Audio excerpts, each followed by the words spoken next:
Hello, East Coast, West Coast Sheridan. Sorry you're so far away. As it was said, I do run the Twitter account for Bicycle Habitat, which is one of the largest bike stores in the country and in New York, obviously. It is in Soho, and in being there, I've had the unique position of being a bystander on the forefront of a very interesting and relevant trend that I think fascinates me because no one knows what's actually going on.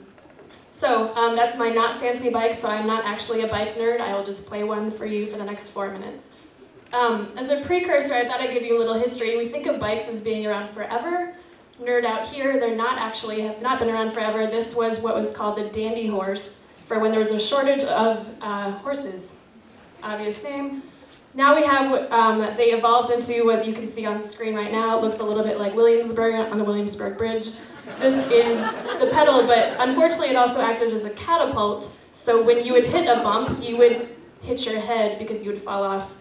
We had advancements in science, aluminum became easily accessible, people started inventing things like brakes, like gears.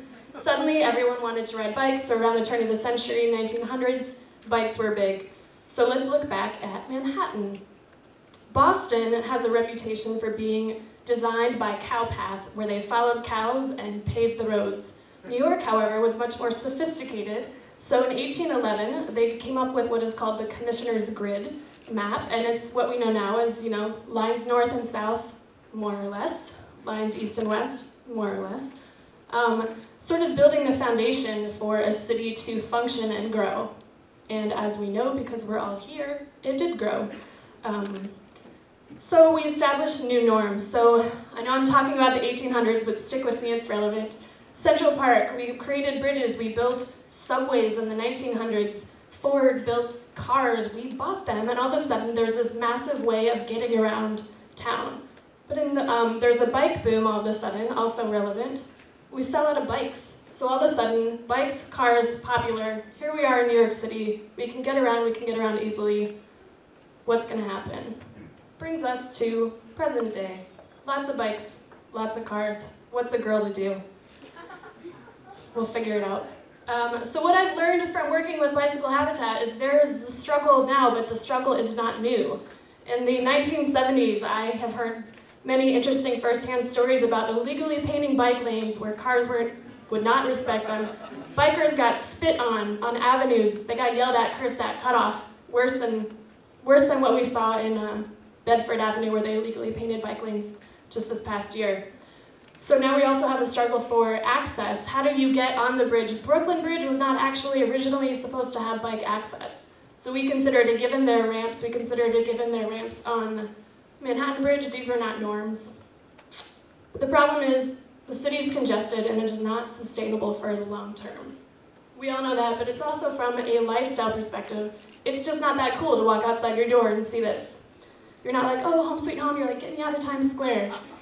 So New York is a little bit more conducive to changing into a bike-friendly community than the American lifestyle. We own less cars, we make shorter trips, and we have all of these pathways that are actually being used by inefficient means of transportation.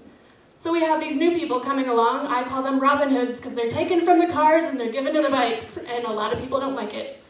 But what I find interesting, Janet Sadik-Khan with Department of Transportation, she works with Mayor Bloomberg, has been very aggressive, yes, here, to taking it, and as they have made more room for bikes, more people have started cycling. 20% increase last year, 20% increase the year before. People are riding, lots of people are out there. However, as I said, we're not all super excited about it. What's a girl to do? What's a guy to do? First of all, pedestrians, a great tip is actually just to get out there and try it. Don't walk in the bike lane and watch your doors when you open them because we run into them when we walk. We run into them when we drive, we run into them when we bike. Also, cyclists, obey the rules, learn the rules. Don't ride the wrong way. Communicate, use your bells, and don't ride on the sidewalks. And Bike Snob, who is a very popular cycling blogger, has come up with the phrase salmoning. That means you're going the wrong way on the street. That means the people going the right way have to dodge you, and someone might be in front of a car. So there are ways we can get along, there are ways to adjust. I would say that overall the most important thing is that cycling is not the answer, but it is an answer to improved lifestyle, improved resource use, and improved longevity for the city. Get involved on hashtag on Twitter, but NYC. Thank you.